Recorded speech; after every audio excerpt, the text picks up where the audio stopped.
ये पवन नहीं, आंधी है।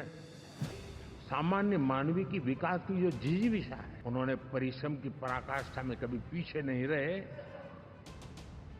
पीढ़ियां खपा दी, पीढ़ियां खपा दी। और आज पहली बार संसद में केरल से हमारा प्रतिनिधि बन के आया।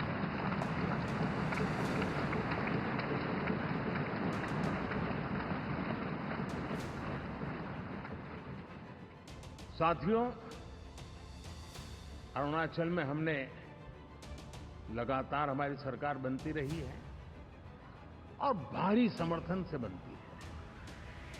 सिक्किम में भी हमारे एनडीए की सरकार करीब करीब क्लीन स्वीप के साथ, अरुणाचल क्लीन स्वीप। आंध्र, मैं अबू बाबू को पूछ रहा था, बोले हिस्टोरिकली ये सबसे हाईएस्ट विक्ट्री है।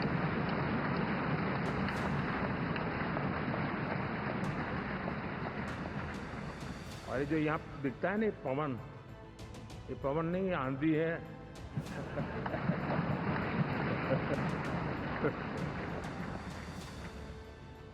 आंध्र ने इतना बड़ा हमारे प्रति जनमत दिया है।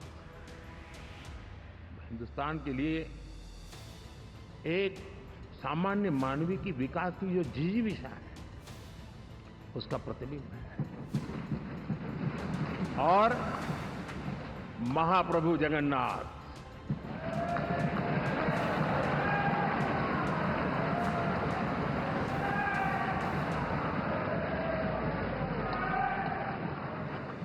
और मैंने अनुभव किया हमेशा।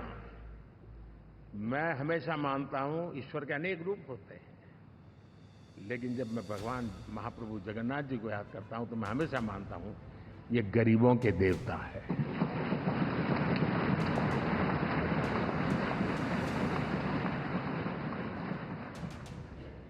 और वहां जो क्रांति रूप परिणाम आया है, मैं इसे एक रिवॉल्यूशन देख रहा हूं। और मैं इसके साथ कह सकता हूं कि विकसित भारत का हमारा जो सपना है,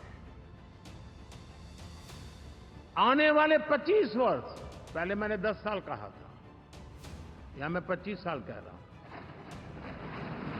आने वाले 25 साल महाप्रभु जगन्नाथ जी की कृपा से उड़ीसा देश की विकास यात्रा के ग्रोथ इंजन पैकी एक होगा।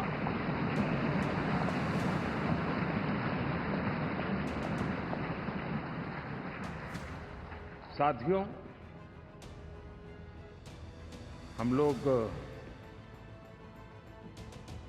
4 जून के नतीजे चल रहे थे, मैं तो अपने काम में कुछ व्यस्त था। बाद में फोन आना शुरू हो गए, तो मैंने किसी को पूछा, यार ये तो ठीक है आंकड़े वांकड़े, तो मुझे ये बताओ कि ईवीएम जिंदा है कि मर गया?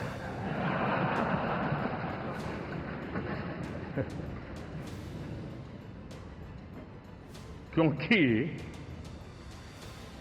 ये लोग तय करके बैठे थे कि भारत के लोकतंत्र और लोकतंत्र की प्रक्रिया के प्रति विश्वास ही लोगों का उठ जाए, और लगातार ईवीएम को गाली देना।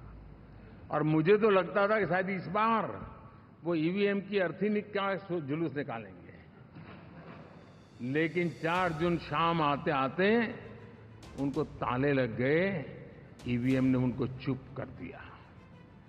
ये ताकत है भारत के लोकतंत्र, ये ताकत है भारत की निष्पक्षता की, ये भारत की ताकत है भारत के चुनावी तंत्र की, चुनाव आयोग की।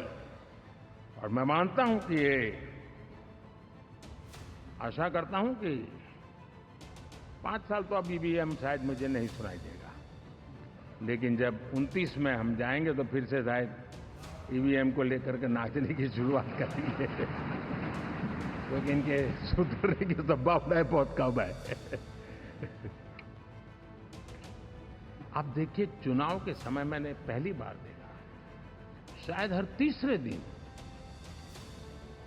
इलेक्शन कमीशन के काम में रुकावट आए, इसके लिए सुप्रीम कोर्ट के दरवाजे खटखटाए गए, भांति भांति के एप्लीकेशन। और एक ही टोली थी।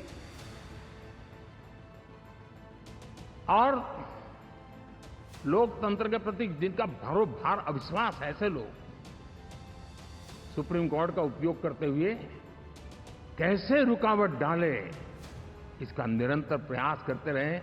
और चुनाव आयोग की ताकत का एक बड़ा हिस्सा अदालतों में, इस पीक अवर्स में, चुनाव के पीक अवर्स में,